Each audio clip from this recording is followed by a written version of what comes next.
Hey, I'm Chocolate Ty with Port City Unplugged. And I'm TJ Pettway. And this is where your voices are amplified. Welcome to Port City Unplugged, the podcast that amplifies your city's voice. We're diving deep into untold community stories, shaking up urban politics, and shining a light on the art that keeps our culture alive. This is Port City Unplugged.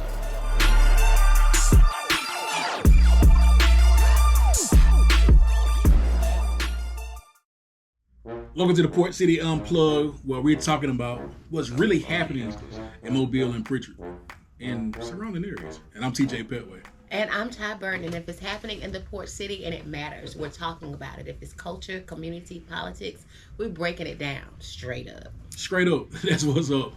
It's Port City Unplugged, man. You know, this is our first episode, and it feels kind of, you know. I'm so excited to be able to share with the Gulf Coast. That what's up. So, hey, it's Port City Unplugged. Let's hop in the first segment. Okay, go ahead. Let's start, Tell the people about who we are. So, what is Port City Unplugged for you? Port City Unplugged gives us an opportunity to talk to the people about what's going on in the community. Sometimes we get overlooked in the news, and so we're bringing the news to you right here, right now. No chaser. No chaser? No chaser. That's right, man. You know, news stations give you their version of it.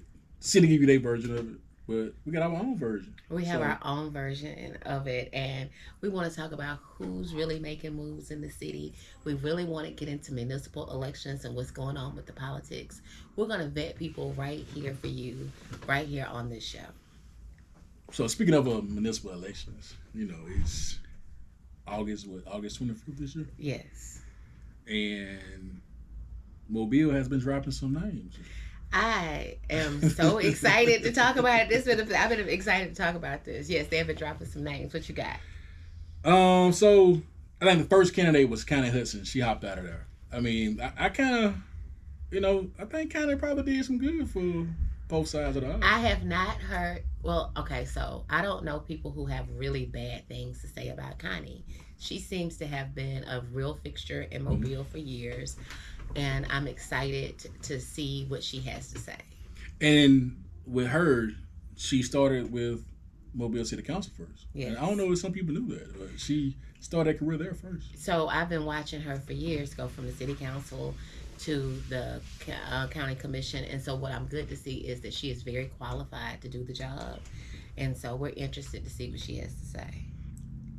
And my next big thing is, I know people really don't look at like local elections really matter, but it really does. Local elections matter the most because it is that you're deciding then who's picking up your trash, who is talking about manufacturing in your the gas stations in your neighborhood, the taxes that you pay locally.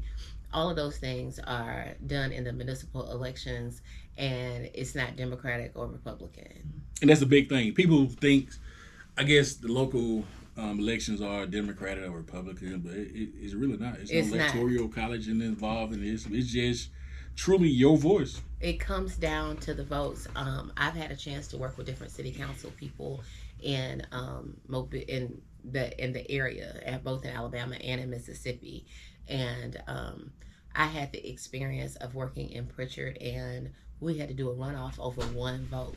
One vote, right? One vote. Because the vote is 50% plus one vote. We didn't have one vote, so we had to do it all over again. And so I've been able to sit up and watch how close the municipal elections can be. And so every vote counts, and you don't have to worry about an electoral college, and we're not worried about Democrat versus Republican. And one thing about people in Mobile, people have proved already that they'll vote for Sam Jones or they'll vote for Sandy Simpson, right?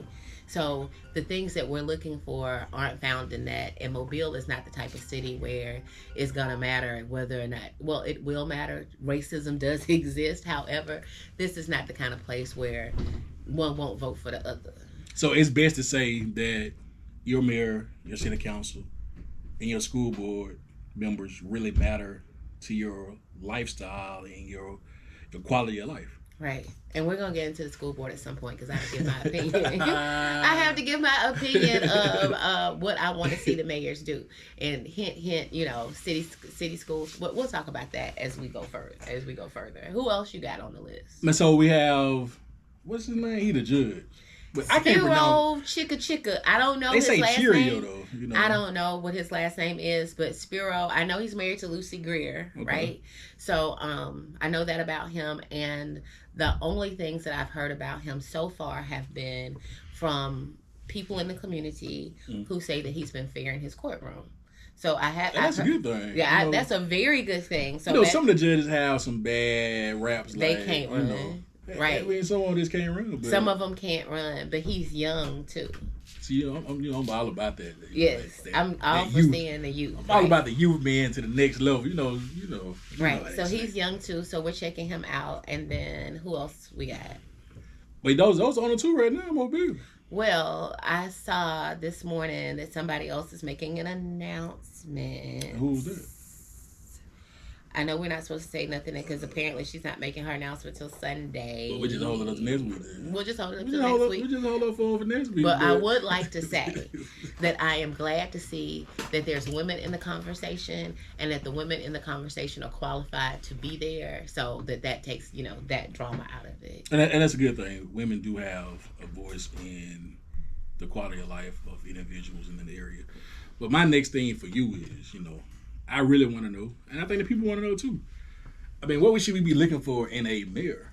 I am looking for somebody who has a new energy to help bring things to the city, right? I want somebody who is helping to develop the economics. I want somebody who is also willing to or knows that they have to bring in workforce development because we have jobs in the city. And that's a big key, workforce development, because I think it's over almost 6,000 some jobs that's unfilled. Listen, so according to the data from a year and a half ago, there are more jobs in the city than there are people in the city. And so I would like to delve into why we're not qualified to get those good jobs, the ones at Airbus and Austal. And so that's the kind of questions that we want to ask a new mayor. And while we're talking about Mobile, right? Pritchard's running at the same time, and I ain't heard nothing. Me neither. I'm talking about mute. They quiet. Listen. So in my experience over the past couple of election cycles in Pritchard, what'll happen is that everybody will be mute and scared to run, and then here come Jimmy, and he run away with it every time. So it's looking like the same thing is happening. I haven't heard a single peep from a city council person or a mayoral candidate in Pritchard just yet. And it's in both sides of the aisle. I mean, Mobile city council ain't really saying that. Well, the people who are on the city council in Mobile who are trying to retain their seats, you see them every single day. I have seen Corey, CJ, and William every single day. Every single place you go to, you're going to run into them bros because they are about that life right now. And so that's what I expect to see, right? And so it's other people who are rumored of running, and we know that they're running. Why? Because we see them everywhere we go, right? Yeah. Right. But we like rumors sometimes, I mean, the rumors are juicy out here. So let's go on and say, who is it? Since you want to say it. I'm not saying. We're not going to say it. Not going to say it. We're not going to say it today. We're going to say the name, but we ain't got to talk about it. Who you want to talk about? We'll come back. We'll come back next week and talk about it. We'll talk about it next week. We'll talk about it next week. All right, y'all. So, I don't know. This is the first good episode. I mean, that was the first one. Yes. First good one. Yes, that's good. The next one is somebody homeboy, DEI. I really want to talk about that, though. DEI. Every time I hear DJ T on TV say something about DEI. DJ T, that's a bit. Every time I see DJ T get on TV talking about DEI, I feel like he is saying, y'all know that white people are better qualified to do any of these jobs, and so we had them Democrats giving black people jobs that they're not qualified to have. So was it really true? It was all black Democrats. First of all, none of it's true. It's all a lie. Oh, okay, all right. So, okay. But was it Caucasian as well? Well, so the people who crashed the planes, right? All of them were white straight males. So I don't know what he's talking about. There's no DEI hires in white straight males. So he's just using it because he wants to push the narrative that DEI did something that was harmful, and that's not my experience. My experience is that it didn't work for black people anyway. Do you think the most companies use it as a PR move? It is a PR move, and that's all. It was the law. You had to hire so many women, and you had to hire. You know, I have had people who are close to me who worked in DEI jobs where it was their job to make sure that people who were disabled were hired, that women were hired, that, you know, people of different races were hired. And the reason why they have to have it is because people who are naturally just think that they're superior because they're white have to have somebody to make them hire other people. That's what it was for. But it never really worked that way. It just really worked for white women. So I really want to bring in some HR reps, some business owners, and let's really dive into the conversation a little bit more and see if they gonna pull it back or they gonna let it roll. Well, so this is my personal experience, right? Here you go. This is my personal experience with DEI. When it started off, it was called affirmative action, right? And so I had been in Los Angeles.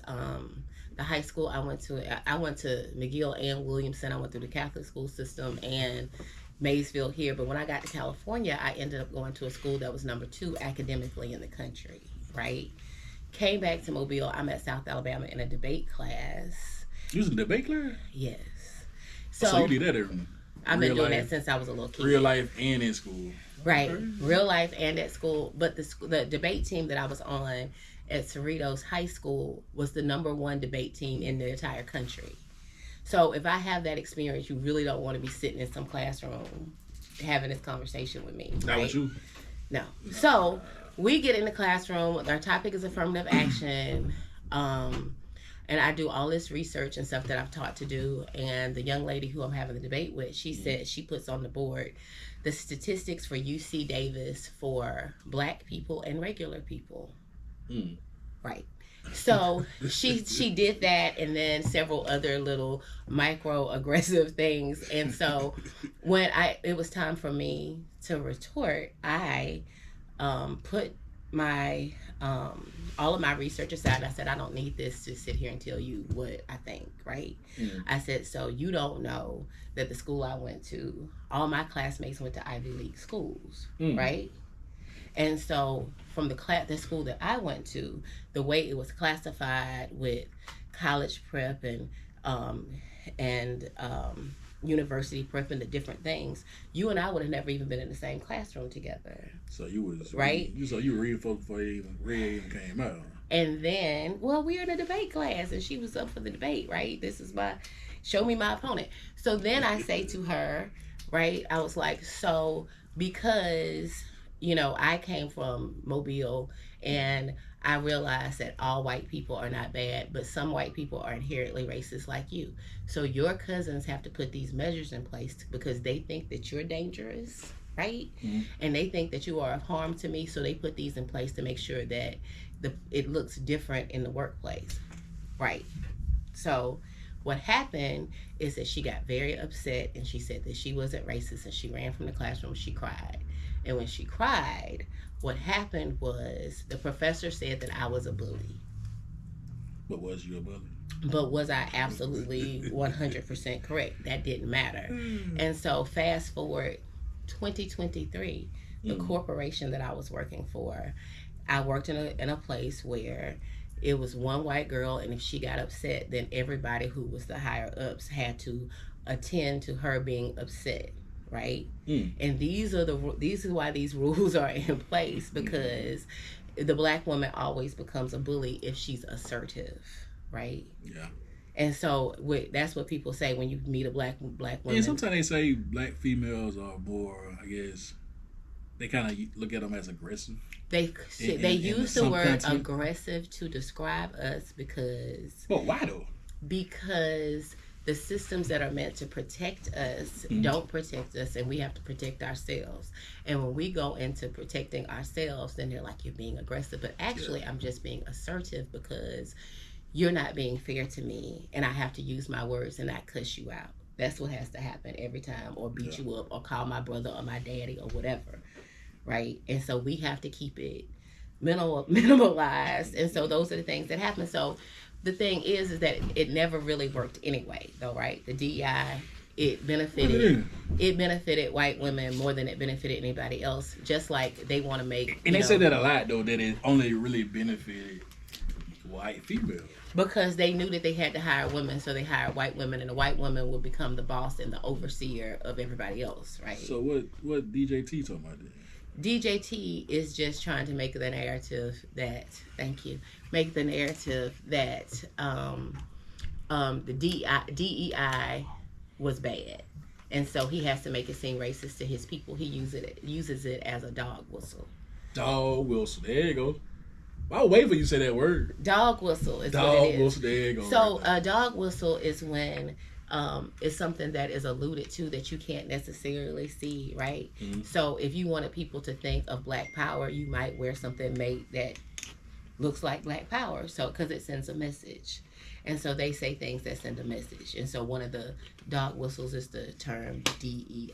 DEI. Right? Just like the term is aggressive when it comes to Black women, right? Some of them are a little bit though. Oh, we might be. Some of them might be. We might be. I might be, right? However, everybody knows who to play with and who not to. Cheers. That's for sure. That's for sure.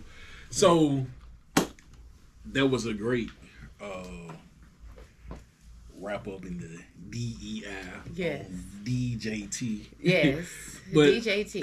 DJT, I'm gonna start using it versus, anything else. So what's coming up for Port City Unplugged? We are gonna be talking. We got some heavy hitters lined up. Who the heavy hitters is? They say they heavy though. Community leaders, entrepreneurs, everyday folks telling stories about people in our community, because our narratives are never being able to be given by us. They're given by somebody else. So we want to use this as a platform for you to be able to tell your story. This is your podcast. And we're going to have some surprise guests as well, I know for sure. Yes, for sure. And we're going to be talking to everybody from Mardi Gras, right? We're also getting ready for all these different events that we have coming to the city. You can never say that there's not anything going on. I know for sure that just on my plate, I got Spring Fling coming up. I got the MOB Music Festival lined up. Mm-hmm. I got the Caribbean Festival lined up. And finally, we got through the Port City Second Liners Ball. What you say? What you say? And now we have to get through Mardi Gras, right? We want to be out at Skinny Monday telling y'all what the people are throwing from the floats. We're going to talk to all the kings I got some and good queens. stuff I'm throwing from the float this year. What you throwing from the float this year? I'm going to be out there and see. Listen here. I want to know who's throwing Connecticut sausage, because I want to be out there to catch me some. They too high now. Listen, I know y'all ain't throwing no eggs out there. I know we're not doing that, but if it's happening in the Port City, we're going to be on. We'll talk about it. That's right. For sure. So we know the Super Bowl is this weekend. Yes. In New Orleans. Yes. So I don't know. I'm going for Jalen. You're going for Jalen.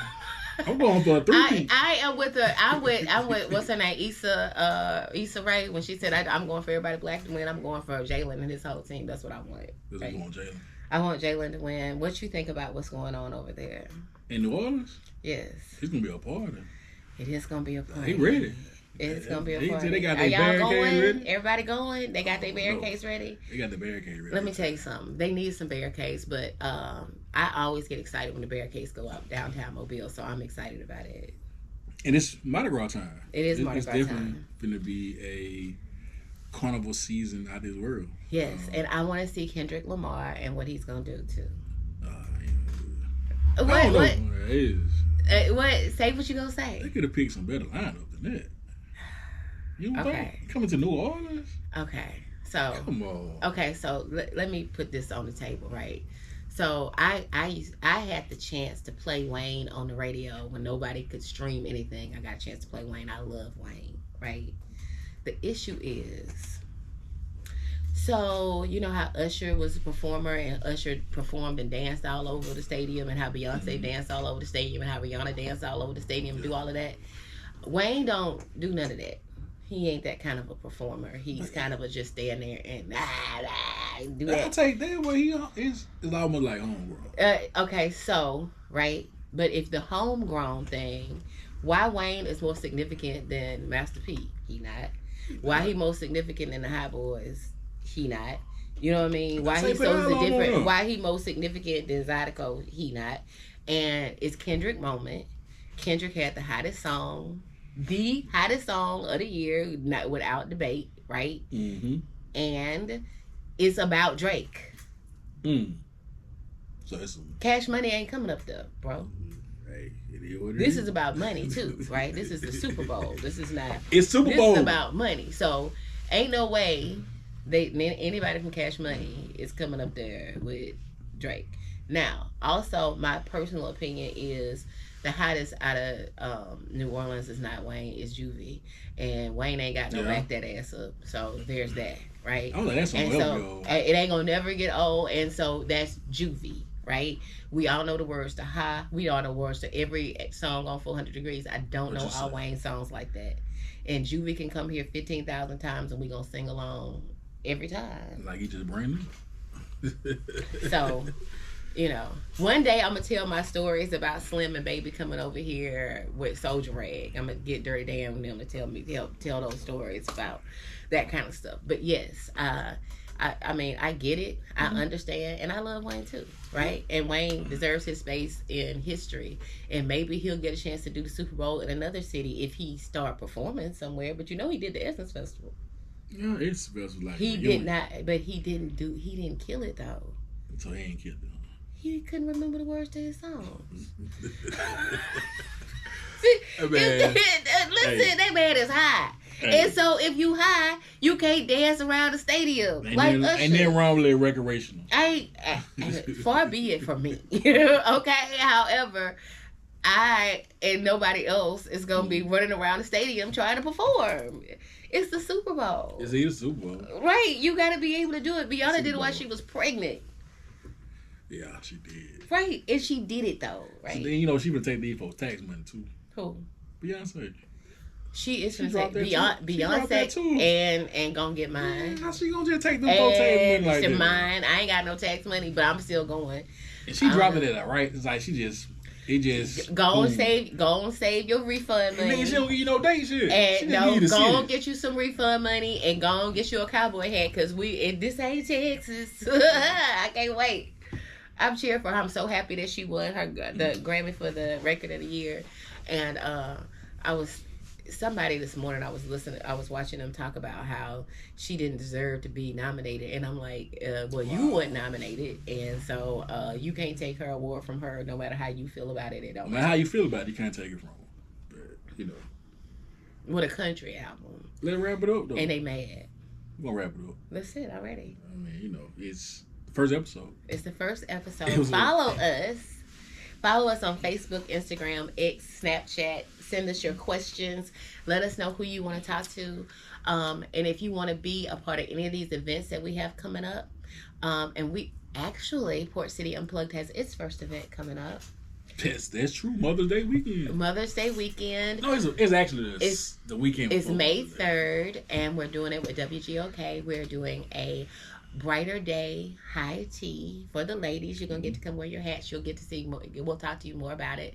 But if you want to be a part of Spring Fling, if you want to be a part of the MOB Music Festival, if you want to be a part of the Caribbean Carnival, inbox me and I'll get your business going on. Listen. You just read a whole. I am booked and busy. Shout out to Alabama Hip Hop Radio. Shout out to Alabama Hip Hop Radio for hosting us, and shout out homie Dirty Dan has been holding me down since the 90s. We ain't gonna tell y'all that I used to be the first DJ for Buzz Back Records, so ooh-ah, there you go. Yes, thank you for tuning in to Port City Unplugged. Because if it's happening in the Port City, we're gonna talk about it. That's right. Let's get it. Real talk, real people, real change. This is Port City Unplugged. Let's get it.